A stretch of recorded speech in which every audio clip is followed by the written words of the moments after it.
ꯈꯨꯔꯨꯝꯖꯔꯤ north east window ꯃꯤꯠꯌꯦꯡ ꯇꯥꯕꯤꯔꯤꯕ ꯄꯨꯝꯅꯃꯛꯄꯨ ꯇꯔꯥꯝꯅ ꯑꯣꯛꯆꯔꯤ ꯉꯁꯤ ꯏꯝꯐꯥꯜꯗ ꯐꯣꯡꯈꯤꯕ ꯃꯔꯨꯑꯣꯏꯕ ꯄꯥꯎꯆꯦꯁꯤꯡꯒꯤ ꯃꯅꯨꯡꯗ ꯃꯔꯨꯑꯣꯏꯕ ꯄꯥꯎꯆꯦ ꯑꯣꯏꯔꯤꯕ ꯍꯨꯌꯦꯟ ꯂꯟꯄꯥꯎ ꯑꯃꯗꯤ ꯅꯍꯥꯔꯣꯜ ꯊꯧꯗꯥꯡꯒꯤ ꯑꯦꯗꯤꯇꯔꯒꯤ ꯑꯌꯥꯕ ꯂꯧꯖꯔꯒ ꯄꯥꯎꯆꯦ ꯑꯁꯤꯗ ꯐꯣꯡꯈꯤꯕ ꯃꯔꯨꯑꯣꯏꯕ ꯄꯥꯎꯆꯦꯁꯤꯡ ꯄꯥꯊꯣꯛꯆꯔꯤ ꯑꯍꯥꯟꯕꯗ ꯂꯣꯀꯦꯜ ꯅ꯭ꯌꯨꯁ ꯍꯤꯡꯁꯥ ꯊꯥꯗꯣꯛꯄ ꯍꯥꯏꯕ ꯍꯤꯔꯝꯗ ꯄꯥꯡꯊꯣꯛꯀꯅꯤ ꯇꯧꯔꯝꯕ ꯃꯤꯐꯝ ꯀꯨꯀꯤ ꯁꯤ.ꯑꯦꯁ.ꯑꯣ.ꯒꯤ ꯃꯔꯛꯇ ꯃꯥꯟꯅꯗꯕ ꯋꯥꯈꯜꯂꯣꯟ ꯂꯩꯕꯗꯒꯤ ꯃꯇꯝ ꯀꯛꯇꯅ ꯌꯩꯊꯣꯛꯈ꯭ꯔꯦ ꯀꯨꯀꯤ ꯖꯣ-ꯀꯥꯎꯟꯁꯤꯜꯅ ꯁꯤꯟꯗꯨꯅ ꯉꯁꯤ ꯇ꯭ꯔꯤꯕꯣꯡ ꯕꯤꯆ ꯒ꯭ꯔꯥꯎꯟꯗ ꯍꯧꯈꯤꯕ ꯆꯍꯤ 2023ꯒꯤ ꯃꯦ 3ꯗꯒꯤ ꯃꯅꯤꯄꯨꯔꯗ ꯊꯣꯛꯂꯤꯕ ꯏꯔꯥꯡ ꯑꯁꯤ ꯂꯣꯏꯁꯤꯟꯅꯅꯕꯒꯤ ꯄꯥꯟꯗꯝꯗ ꯀꯨꯀꯤ ꯑꯃꯗꯤ ꯃꯩꯇꯩꯒꯤ ꯃꯔꯛꯇ ꯈꯨꯠ ꯊꯥꯅꯗꯕ ꯍꯥꯏꯕꯒꯤ ꯃꯇꯥꯡꯗ ꯈꯟꯅꯅꯕ ꯄꯥꯡꯊꯣꯛꯀꯅꯤ ꯍꯥꯏꯅ ꯇꯧꯔꯝꯕ ꯑꯆꯧꯕ ꯃꯤꯐꯝ ꯑꯗꯨ ꯀꯨꯀꯤ ꯖꯣ ꯐꯨꯔꯨꯞꯀꯤ ꯂꯩꯔꯤꯕ ꯇꯣꯉꯥꯟꯕ सी.एस.ओ.ꯁꯤꯡꯒꯤ ꯃꯔꯛꯇ ꯃꯥꯟꯅꯗꯕ ꯋꯥꯈꯜꯂꯣꯟ ꯂꯥꯛꯄꯗꯒꯤ ꯍꯥꯏꯔꯤꯕ ꯃꯤꯐꯝ ꯑꯗꯨ ꯃꯇꯝ ꯀꯛꯇꯅ ꯌꯩꯊꯣꯛꯈ꯭ꯔꯦ ngasi pangthokani haina tawramba mifam adu Ministry of Home Affairs na Manipurda thokliba irang asibu loishinduna paikhatliba tongan ba khongthangsing asigi saruk ama oina kuki amadi maitai furuki marakta khut thanadaba haibagi matangda nakal anigi marakta yanaba warip ama launanaba khanghalakpadagi matung ina kuki zo council na mapum oiba thodang lauduna hariba mifam adu pangthokani haina tawrambani अदुबु ngasi Kuki Zo council ना थादोरकपा चेरोल अमदा हौजिक cookie Zo मियामगी मरक्ता लैरिबा चरांगनबा नुंगाइतबा चैराक असिदा असिगुम्बा मिफम अमा पांगथोकपा हाइबसी अचुम्बा खोंगथांग अमा ओना नत्ते cookie जो मियामगा तानरंबा तौदना loop असिगी माइकैदगी करी असिगुम्बा मिफम अमा पांगथोकननबा same सारंबा असिना कुकी जो फुरुकी लैरिबा मियामदा नुंगाइतबा थोहनखिबा अदुगिदमक लुप असिगी माइकैदगी हाइनिंगाइ लेतना नुंगाइतबा फोंदोकली हाइनसु चेरोल अदुना हाइरि नाकल अमरोमदा प्रेस ना फंगबा तोंगान सोर्स की मटुंग इना ngasi pangthokani haina tawramba mifam adugi matangda kuki zo furuki marakta lairiba tongan ba CSO gi marakta manadaba wakhalon lakpadagi furup asigi marakta tokhai tanarakpana chingba kaya thokpadagi mifam adu matam kaktana yeitokhibani hairi kuki zo council gi makok thongba luchingba amana news agency amagi paumi amada fongdokhibada lup asigi maikaidagi Kuki Zo मियामगी लैरिबा sentiment अदु निंथिना खंथरुबा अमदी खंगननबा होनरुबा तौदना हारिबा मिफम अदु पांगथोकनबा same सारुबा असि loop असिगी अरानबा खोंथांग अमनी हाइबा लुप असिना खंगबा ngamle tongan ba mai kayagi lakpa feedback asina खंगबा ngamle madudi asigumba mifam ama hojik Kuki Zo फुरुकी मियामगी वखलोंदा तारिबा नुवाइतबा अमदी अतै अतोपा हिरम कया असिगी मरक्ता असिगुम्बा मिफम पांगथोकपा हाइबसी अचुम्बा खोंगथांग अमा नत्ते असिगुम्बा अनौबा डेवलपमेंट कया असिना मरम ओइरगा लुप असिगी माइकैदगिसु ngasi पांगथोकनी हाइना तौरंबा मिफम अदु मतम कक्तना येथोकले हाइना चेरोल मियामदा खंगनखिबसु लैख्रे हाइना फोंदोरकली हौखिबा चाही 2026 गी मणिपुरदा थोकलिबा इरांग असि लोइसिननबा इंडिया लेंगाकी माइकैदगी पाइखलकलिबा तोंगान बा खोंगथांगसिंगी मनुंगदा सरुक अमा ओइरिबा ngasi पांगथोकनी हाइना तौरंबा मिफम अदुगी matangda कुकीजो फुरुकी तोंगान बा मियोय कयाना वाफम कया फोंदोरकली कुकीजो फुरुकी मसक नाइरबा ऑर्गेनाइजेशन अमगी यूथ लीडर अमना हिरम असिगा मरी लेनाना MHA na paikhatlakliba khongthang asi ningthina ground work tawduna paikhatlakpa khongthang aman natte miyamgi marakta hana e paw faunaramba tawdana asigumba khongthang asi kuki jo council na matung amuk hanna pangthokna basu khangaklakli chahi ani henjolaklaba manipur gi irang asibu waroshin ama puraknabagi pandamda MHA ga tatana e paw faunariba kuki jo council lakidawriba matung tarakpa matamda yamna chekshina khongthangba mathau tagadawri loop असिना cookie Zo मियामगी थाजबा मांगहंदना MHA गा पुन्ना थबक तौमिनबा होनबदा moral अमदी strategy कंसेस अमा याउना थबक तौबा मथौ तारी पनबा याबदी MHA अमदी cookie सु group की मरक्ता सु extension गा मरी लेनना वारी सानबदसु कुकी सु ग्रुप की लैरिबा डिजिग्नेटेड कैंप नौना मफम होंदोक होंजिन तौबा अमदी हौजिक लैरिबा कुकी सु ग्रुप की डिजिग्नेटेड कैंप हानदगी मसिंग हंथहनबा MHA हायरपा वाफमदा कुकी शू ग्रुप सिंगी मरक्ता मानदबा खेनबा वखलोन कया लाकपदगी ngasi फाउबदा MHA अमदे कुकी शू ग्रुप की मरक्ता वारी सानबगी खोंगथांग अदु अरेपा वारेप अमता लौबा ngamdana panduna लैरिबनी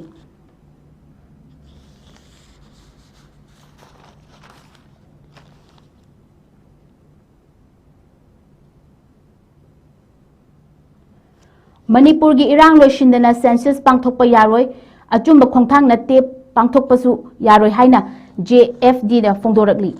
Handak Ministry of Home Affairs na India pumbagi oina tangkak ani thokna lising aniga kungataruk amadi lising aniga kungatareta pangthoknaba khangalakhiba adu Manipur gi oinadi hauzik mayuk nariba irang asi loishindana census pangthokpa achumba khongthang oiroi pangthokpa yaroi haina campaign for just and fair delimitation na lengakta thamlakli ngasi wangkhai thangjum lekaida leiba committee of civil society kanglei park ki office ta pangthokhiba paugi mifam amada JFD ki convener 𝗔𝗡𝗖𝗛𝗏 wafam asi fongdokladuna makha tana hai irang asina maram oiduna hojik census pangthokpa matam amaga changna bayadana leiriba mitop sing narol da hapchin khiduna India gi citizen oithok khiba yabagi chingnaba lei mamangda lising aniga taramathoi gi census da aranba kaya tokhiba mitop sing na Indian citizen ocean khibadagi awaba kaya ngasi mak mayok aduna leiri maram aduna India na lengak amadi Manipur lengak na Manipur da thokliba irang asi loishinduna mitop sing khandoktuna amaga changnaba yaraba matamda asengba achumba census adu pangthokpiu mitop sing lana hapchin khrabadi masing yamjudaba yelho furup sing da chawna chaithing pirakani hojik su mitop ki chaithing yelho furup sing na fangli hiram asigi mari leinana expert kaya ga loinana Manipur gi mafam kaya da chatuna miyam wakhal tahanba awareness program sing pangthoknaba sem saba loire JFD na puthorakli ba wafam sing mitop sing khandoktuna census pangthokpa hariba asida yaningba amadi masibu chummi khanbiba yelho furup singna JFD da yaushin biduna khongjang asi punna changsiminasi yelho furup khudimaki thong launa hangduna leiri loinana hojik census pangthokhiba tarabadi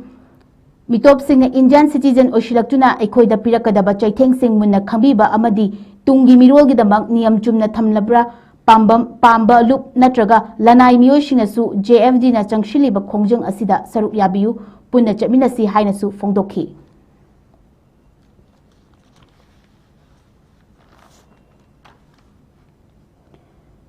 monsoon session da pangthok ngapigani party politics thadoktuna IDP singidamakta amatta oina khanabiyu haina maheshona fongdokri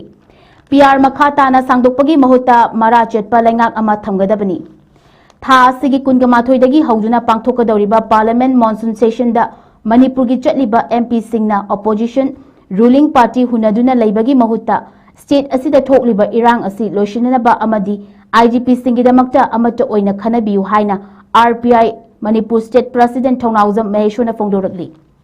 ngasi kaisampata leiba party asigi office ta pangthokhiba paugi mifam amada wafam asi mahakna fongdokladuna makha tana hai Manipur da thokliba irang asina miyam pumna makwana ribani masigi su mathakta Manipur da hojik miyamgi mihutna semba lengak leiba natte president rule leiribani tanja asida Manipur dagi chatliba MP gi achauba thodang lei ngai haki oiba party gi khudong chaba launabagi dama hunaduna leibagi mahutta fangliba matam khara adu IDP singi matau karamna mayumda hanjanba yagani free movement lehenaba kari tawba yaya amadi Manipur da thokliba irang asi loisinaba romda pukhatuna khanabiyu Manipur gi MP singna pukhatlakliba wafam singda party gi khenaba thamdana leiriba ruling amadi opposition na amatta oina khanabiyu parliament cha pukhatlakpa matungda su thabakta onthoknaba hotnabiyu lengak ngahaki miyam nungainaba ngangba oina thokhan biganu parliament ta pukhatkre hairaga makha taba thabak tawdana tumina leishilabadi madugi wahan thok leiti Manipur gi miyamna parliament ta pukhatpiu hairibasi thabak oina uthoroktuna miyamna waribasi kokhan biu haibani ngahaki chin fazana bangang biu haibanate mamangda parliament session kayada Manipur gi maramda fazaba wafam kaya pukhatkre adubu makha tana thabakta onthokpagi mamidi tadri handakti parliament ta pukhatkiba wafam sing thabakta onthoknaba parliament session loikraba makaramba ministry da changduna kari hainaraga miyamna pamlibasi fanghangani haibadu khalaga thabak tawbiyu parliament ta puthokre thabak tawrakpadi ngahak leingaki mathawni hairaga leithokpagi mahutta Manipur gi mihut ama oina tawba yaba thabak ngangnaba yaba taknaba yaba sing makhatana taknabiyu haina fongdokhi Paumushingna hangba wahangi paukumda piraduna maheshwana makhatana hai Manipur da makhatana president rule sangdokpagi mahutta mara chetpa miyangi mihut semba lengakna ama thamba haibasi RPI gi apambani kariguma parliament ta puthorakpa tarabadi national secretary ama oina party asigi president Ramdas Atawale da pav फाउनजुना president rule सांगदोकपगी मायोक्ता वा ngangbagi matam fanglabadi wa ngangbinanaba haizagani hainasu fongdokhi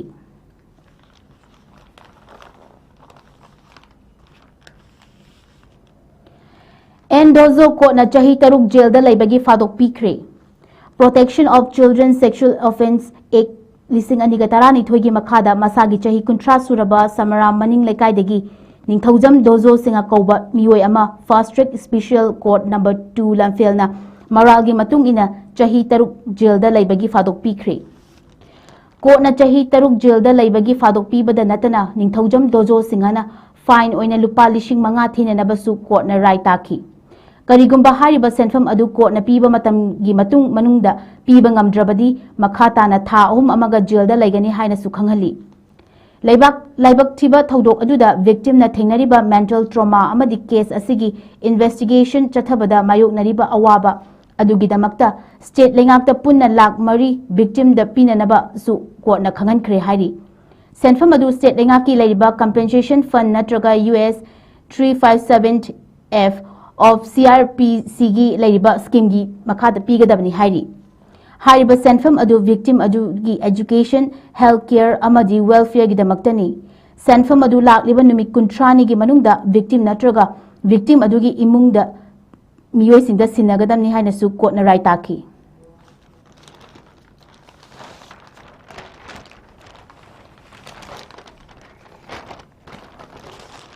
National News amu pathokchari.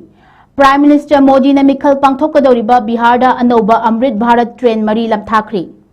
Leibak asigi Prime Minister Narendra Modi na chahi asigi November tha loshilakpada pangthoknaba sem sariba Bihar Assembly mikhal gi mangoina na state aduda anauba Amrit Bharat train mari ngasi lamthakri. Lamthabagi thauram aduda natana lupa crore lising tarik ka chani rom changdaba development project kaya ure yung tamkibaga loinana loshilaba kharasu sangakri. Notice Nitish Kumar na luchingba Bihar gi NDA lengakpu New Bihar ohengani haina mamangda lauthokiba wafam adu thabakta onthoknabagi damak asida lairiba yum karor mari Pradhan Mantri Awas Yojana gi makhada pakagi yum onthokpagi manungda Bihar gi oina yum lakh humfu yauribani madugi manungda Motihari khuktada yum lakh ahum paka onba ngamki ngasi Motihari gi Gandhi Maidanda pangthokiba miyamgi oiba aponba thauram aduda Prime Minister Modi na anauba scheme amasu laukthokhi miyoi amana karigumba private company amada ahanba oina thabak changba matamda scheme asina lupa lishing tara manga pigani hairi scheme asi mathang thagi amadagi thabak oina paikhatkani masigi damakta lengak na lupa crore amaga lakh ama khatuna thamle hairi anauba naha singi damakta anauba thabak piduna Bihar gi naha kaya ama BJP na luchingba lengak asigi makhada kanaba fangadauri ngasi Amrit Bharat train sing aduna chengedoriba mafam sing adudi Patna amasung New Delhi, Delhi amasung Babudam Motihari, Darbhanga amasung Lucknow, loinana Vagalpur Fauraga Malda town amasung Lucknow ni. Masida natana Modi na state adugi kana bakaya amasu pikhi.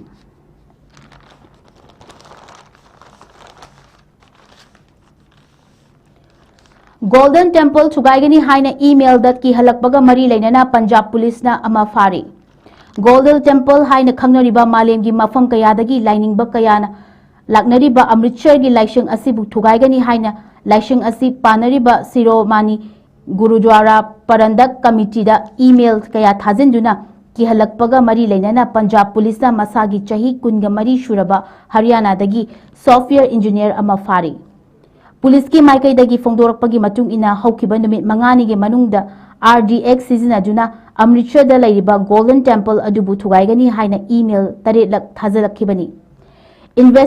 investigators singna fongdorakpagi matung ina email aduda yauriba sing adu Tamil Nadu ka link leinaba saruk kaya ama yawi hairi source singna pirakpa paugi matung ina chingnariba miyoi adu Haryana gi Faridabad ta laiba Subham Jubeni haina fongdorli Khongthang adu Amritsar Police Commissioner Gurpreet Singh Bularna makhoigi thizinbagi thabak thoramda mai pakpa horakle haiki Police ki paw aduna makha taduna Duve B.Tech degree fanglaba amadi software company ani da thabak tawramlaba matung haujikna thabak fangdana lairibani mahak wahang pahong tawnabagi police station da thamli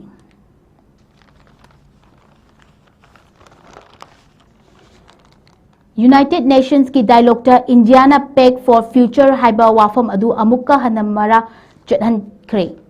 United Nations ta pangthokpa ahumlak shuba interactive informal dialogue ta peg for the future amadi madugi masasing yauna the global digital compact amasung declarations on future generation ki matangda review chathakibada India na laibak asigi maikai gi akanba khongjang amadi thabak thorong kya paikhatuna leiri haina thajaba pikri. Global community ki apunba pangal oinanaba hojik leiriba amadi tungda lakadaba singnaba sing adu mayoknaba pek asi yamna maru oiba khongfam ama oiri haiki. India na inclusive amasung tunglam chatta international cooperation ki chang hengat naba tangai fadaba lei haina su review dialogue aduda phongdokhi. Kumja lising aniga kunga marigi September kunga nithoida pangthokiba Summit of the Future da saruk yakiba malengi luchingba singna pek adu adopt tokibani. India na kumja lising aniga kunga nipanda amuk hana pangthokadoriba review kumja lising aniga kunga mari dagi paikhalakliba thabak thoram sing asi dagi mami chawna uba fanglagani. Loinana award pasing adugi matung gidamak yenglaga semdok sajin tawbagi kudongchaba amasu fanglagani haiki. United Nations ta India gi permanent representative oiriba Parvathanini Harrisna wafam sing asi thamladuna makhatana UN Security Council pangthok chawthok handuna international financial architecture gi matungda award pa leiriba sing adu semdoktuna mentionaba haiki. Hojik leiriba geopolitical gi oiba thodok sing asina achauba khudam ama oiduna review mifam aduda saruk yakiba member ayambana Security Council reform tawbagi matang adu yanaki. Ilisinganiga kunga tereta pangthokadaba summit aduda su mari leinaba tangai fadi haina phongdokhi.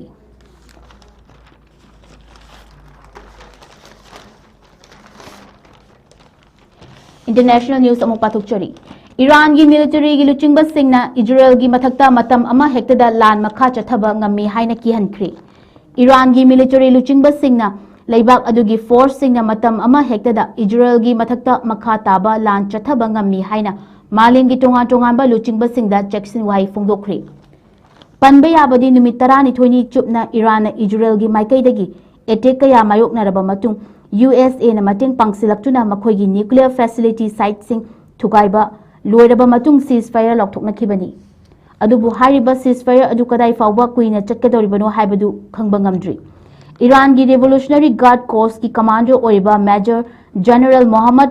Pakporna phongdokhibada mahaki lanishina lan lekhiba tangkak adudagi mahak makhatana amuk chathaba ngambagi chapchaba mongda sem saduna lai haikri. Wafam asi mahangna Iran gi Army Chief oiba Major General Amir Hatami ga unaba amada phongdokhibani. Iran na kariguma makoida attack makha chatharakpagi thawong leiraklabadi khongfam hanba wafam leite haina loinana minungshi utpagi khongthangsu ngamloi haiki.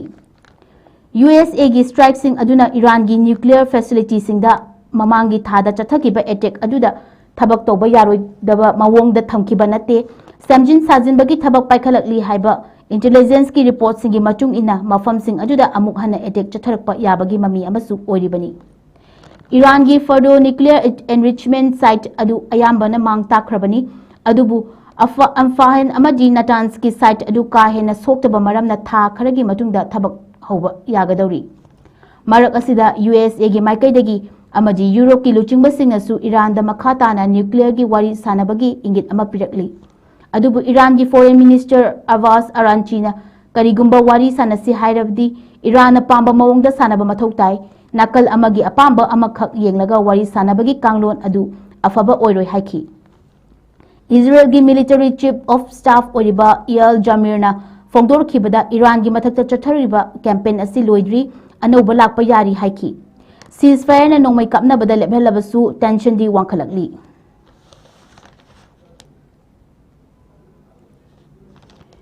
Myanmar gi junta na chathakiba air strike na Irrawaddy gi Turel khongbalda miyoi kun hatkre haina report amana phongdorakli. Myanmar gi Gasang region da laiba wetland township ki manung channa laiba Irrawaddy Turel khongbal gi khungang singda junta gi regime chatharkiba air strike singda ngarang yamdrabada miyoi kun hena sikre. Air strike sing aduna maru oina Mandalay dagi Irrawaddy Turel da Kachin state mafamda laiba Dharme gi outpost singda kulai amadi ehenba lanmishing thazilak nabagidama petrol craft ani landing craft ahum amasung transport vessel taret ngarang mandilegi gowendagi chatkhibani haiba flotilla adu ngak senba oina Myanmar gi junta gi fighter jet singna turel gi nakalda leiriba rebel singi khungang tamna attack tawduna miyoi kun adu hatkibani haina report amana fongdoragli Vamo hariba town asi Kachin state ki khwaidagi chawba ani shuba city oribani Kachin Independent Army amasung makhoigi michang singna mafam aduda attack chatharapagi junta gi fortilla amadi air strike sing aduna makhoigi lambelda leiramba khunja sing adubu takhaikibani China na saba aircraft sing aduna yamna nemba mafam da paiduna bomb sing adu thadaba ngamki maduna flotilla adubu registration control toba singu town lanthok hanba ngamdana vamo chamna chatpa ngamki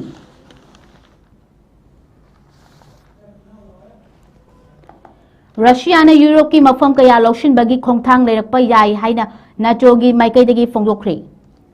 US Army Europe amasung Africa ki commander oiriba General Christopher Donahina fongdokhibada Russia gi maikai dagi Europe ki mafam kaya loshilakpa yai haina cheksin wai thamkhre Russia ki President Vladimir Putin ga Ukraine da chathariba lanjing asi hingaudrabadi makhata na NATO gi mafam sing da su mahak ki khongthang adu pangthok chokthokpa yai haina Ukraine ki President Volodymyr Zelensky amasung NATO gi Secretary General Mark Rutte na mamang da fongdokhrabani NATO gi oina nongpok thangba masarok singda handakta nauna Eastern Flag Deterrence Line sembagi plan leirakchuna leimai da yumfam oiba lan gi pangal sing member leibak singi marakta interoperability henhanba amasung Russia gi maikai dagi chatharakpa threat sing adu ngakthoknanaba NATO gi member leibak singna yanakhibani Khongthang aduda digital coordination standard oiraba system apunba khulai launch tawpham amadi sel ka hena charting tawdana amana amagi mateng pangnanaba matang yauri mamangda Russia gi maikai dagi karigumba makhoi mafam ama oiriba Kaliningrad ta NATO gi maikai dagi attack chatharaklabadi Russia pumbada attack chatharakpani haina lauduna nuclear khulai fawba sijinar yai haina fongdokpa laikhrabani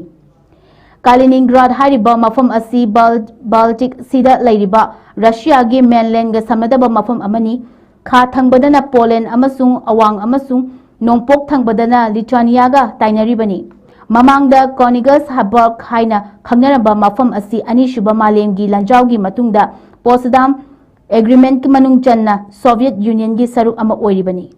mafam asi hojiki NATO gi member leibak singi marakta Russia gi lanmi singi oiba mapangal adu mapum fana thamduna maru oiba outpost ama yauri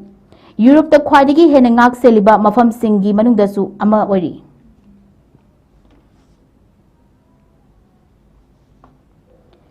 matang asida Northeast window na sandokchaba nungthilgi pau pathokpa loshinjare miyeng tabiriba pumna mapu amuka hana khurumjari